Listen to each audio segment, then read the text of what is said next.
Board पर के इस प्रॉब्लम पर कंसीडर कर रहे हैं। ए और बी टू बॉडीज हैं जिनके मासेस दिए गए हैं और फ्रिक्शन कोफिशिएंट भी यहाँ पर इसका μ1 का वैल्यू 0.1 है। μ2 यहाँ पर जो फ्रिक्शन कोफिशिएंट है μ2 इज इक्वल टू हम इसे 0.01 एज्यूम कर लेते हैं, दोनों दिया हुआ है। अब यहाँ पर हमें बी और ए के एक्सेलरेशंस को फाइंड करने हैं। यहाँ फ्रिक्शनल फोर्स मिलेगा और फोर्सेस के अलावा बी पर और ए पर। Friction always opposes the relative motion between two bodies of contact. B पर फोर्सेस देखेंगे, यहाँ पर बी पर 50 न्यूटन अप्लाइड फोर्स है। नॉर्मल रिएक्शन ए और बी के बीच में बी पर ये वर्टिकली अपवर्ड डायरेक्शन में होगा, जिसे हम N2 एज्यूम कर लेते हैं। बी पर gravitational force vertically downward direction में होगा 10G और रिलेटिव मोशन का फ्रिक्शन अपोज करता है, तो बी पर ए द्वारा फ्रिक्शनल फोर्स कहाँ लगेगा, बैकवर्ड डायरेक्शन में, जिसे हम F2 मान लेते हैं। अब बी का एक्सेलरेशन कहाँ मिलेगा, जब अप्लाइड फोर्स आगे है तो आगे ही ना एक्सेलरेशन मिल सकता है फॉरवर्ड डायरेक्शन में। इस एक्सेलरेशन को हम A1 A2 एज्यूम कर लेते हैं। बी वाला सब 2 से डिनोट किया गया है, तो A2 मान लेते हैं। अब हमें A2 का वैल्यू पहले देखना है। यहाँ पर हमको ये नहीं पता है कि बी और ए के बीच में फ्रिक्शन कितना लग रहा है। It may be limiting friction और may be static friction less than limiting friction. तो इसके लिए हमें सबसे पहले बी के एक्सेलरेशन को और ए के एक्सेलरेशन को फाइंड करने हैं जो लिमिटिंग फ्रिक्शन लेकर के। यदि दोनों के एक्सेलरेशन इक्वल आ गए तब भी सही है। यदि बी का एक्सेलरेशन ए के एक्सेलरेशन से अधिक आ गया, greater than acceleration of B is greater than A है यदि, तो भी सही है, क्योंकि बी पर अप्लाइड फोर्स है तो एक्सेलरेशन उसका ही आगे होगा, या दोनों का इक्वल एक्सेलरेशन हो सकता है। If the acceleration of A is greater than B then this is not possible, और in this situation the friction between A and B is not limiting friction but static friction. यानी B का acceleration A के acceleration से हरदम या तो अधिक आ सकता है, इक्वल भी आ सकता है, लेकिन ए का एक्सेलरेशन बी के एक्सेलरेशन से, मतलब बी का एक्सेलरेशन अधिक आ सकता है लेकिन ए का एक्सेलरेशन बी के एक्सेलरेशन से अधिक नहीं आ सकता है, क्योंकि अप्लाइड फोर्स बी पर है, तो बी का ही एक्सेलरेशन अधिक होगा। क्लियर है? आगे बढ़ते, ठीक है। अब यहाँ पर बी पर पहले एक्सेलरेशन इसका फाइंड करके तब देखते हैं। तो यहाँ 50 न्यूटन आगे है। लिमिटिंग फ्रिक्शन सबसे पहले देख लेंगे, F2L का वैल्यू कितना है, सेकेंड वाले का limiting friction is equal to, यहाँ पर फ्रिक्शन कोफिशिएंट है 0.01, जो दोनों के लिए स्टैटिक और काइनेटिक फ्रिक्शन कोफिशिएंट दोनों ही यही है। इनटू नॉर्मल रिएक्शन N2 का वैल्यू 10G होगा, तो 10 × 10 ले लेते हैं यहाँ पर। तो क्लियर दिख रहा है कि इस पर यहाँ पर ये आ जाएगा 10 न्यूटन, ये लिमिटिंग फ्रिक्शन है बी पर। अब बी पर रिजल्टेंट फोर्स यानी हम लोग F is equal to M A का कॉम्पोनेंट एक्सेलरेशन के डायरेक्शन में लेंगे। F is equal to M A along acceleration, तो 50 न्यूटन एक्सेलरेशन के डायरेक्शन में है तो प्लस 50 न्यूटन हो गया। N2 एक्सेलरेशन के परपेंडिकुलर डायरेक्शन में है N2, तो cos 90 जीरो हो गया, छोड़ देंगे। 10G का कंपोनेंट एक्सेलरेशन के डायरेक्शन में, यहाँ भी cos 90 जीरो होगा, क्योंकि 10G वर्टिकली डाउनवर्ड है, एक्सेलरेशन फॉरवर्ड है, तो इसका भी कंपोनेंट जीरो होगा।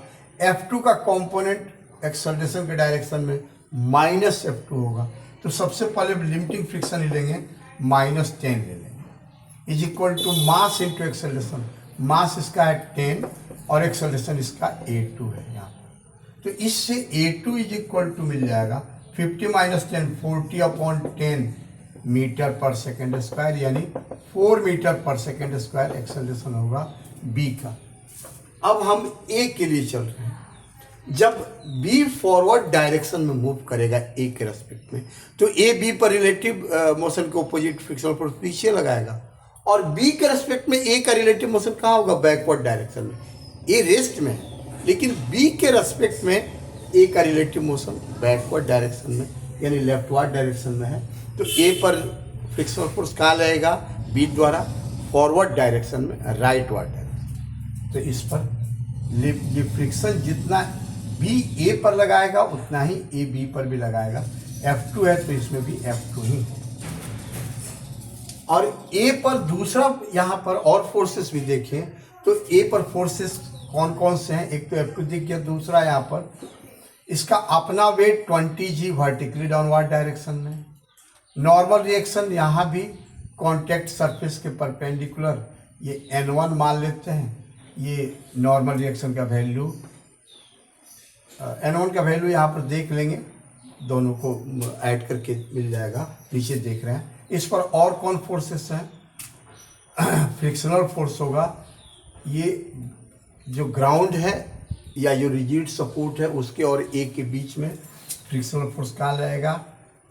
ग्राउंड के रेस्पेक्ट में या रिजिड सपोर्ट के रेस्पेक्ट में। इसका एक्सेलरेशन आगे या मोशन आगे हो रहा है तो रिलेटिव मोशन का अपोज करेगा यह ग्राउंड, तो इस पर फ्रिक्शनल फोर्स कहाँ लगेगा?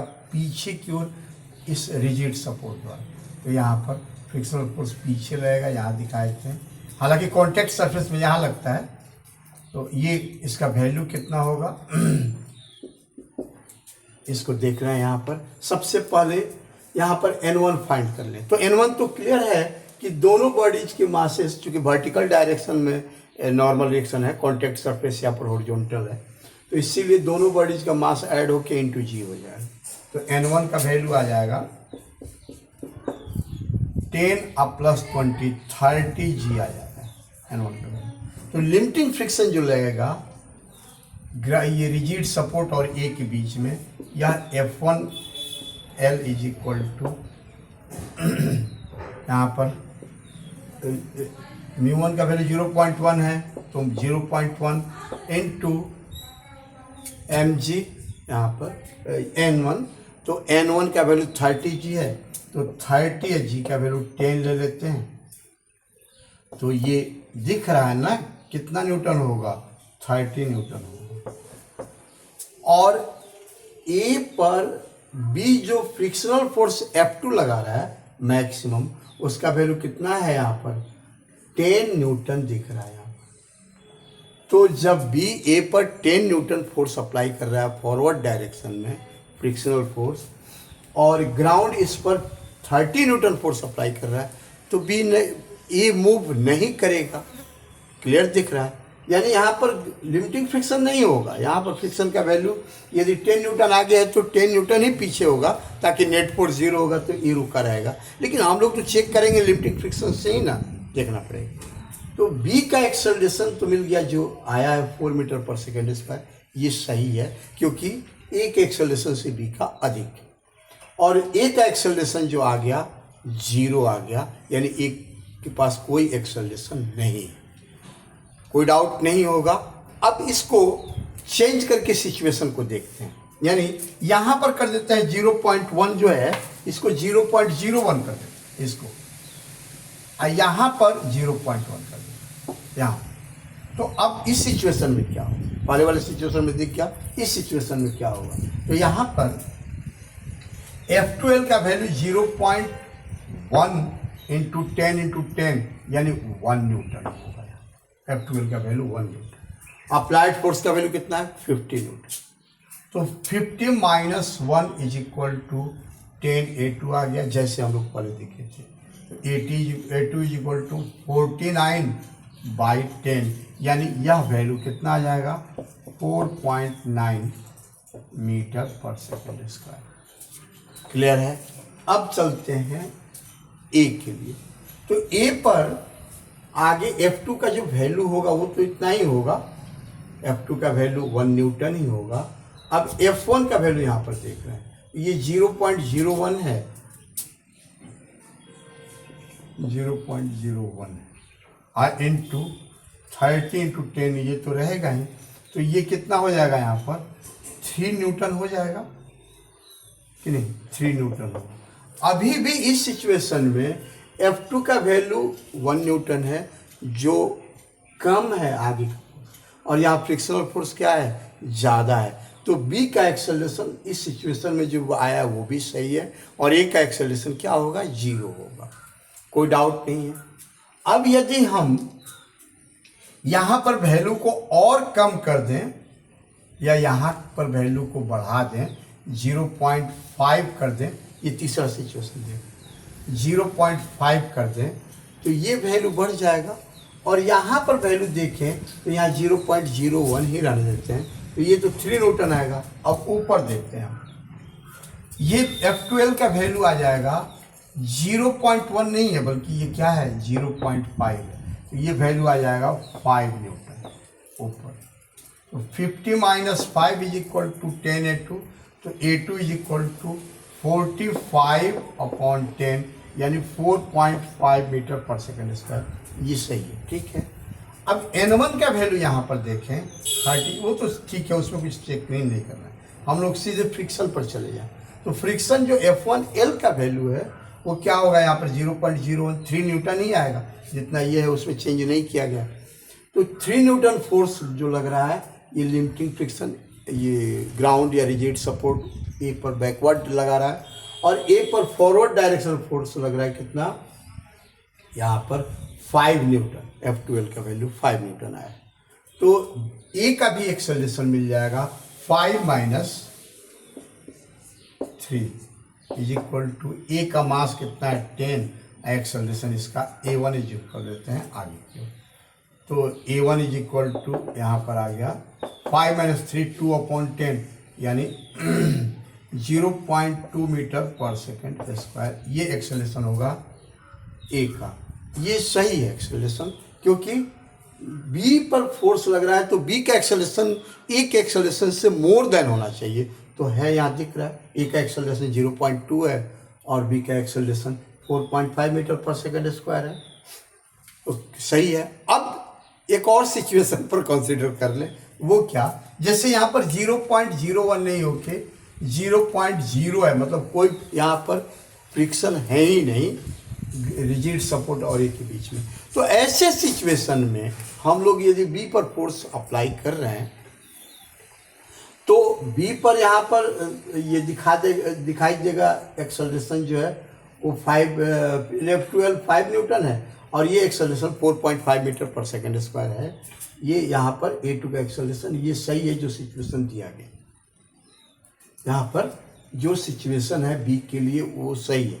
अब ए के लिए सिचुएशन देखें तो ए पर यहाँ पर पीछे की ओर कोई फोर्स लग ही नहीं रहा, फ्रिक्शन ही नहीं है, तो इस सिचुएशन में ये जो F1L का वैल्यू है ये तो 0 हो जाएगा सीधे, तो 5 माइनस 3 नहीं होगा बल्कि 5 इज इक्वल टू 10 A1 होगा, तो A1 इज इक्वल टू कितना हो जाएगा 5/10 यानी 0.5 मीटर पर सेकेंड स्क्वायर, ये एक्सेलरेशन होगा। अभी भी ये एक्सेलरेशन सही है क्योंकि यह 4.5 है और ये 0.5 है, स्मॉलर वैल्यू है एक एक्सेलरेशन का। हमको लगता है क्लियर है, फिर नेक्स्ट वीडियो में मिलते हैं, थैंक यू।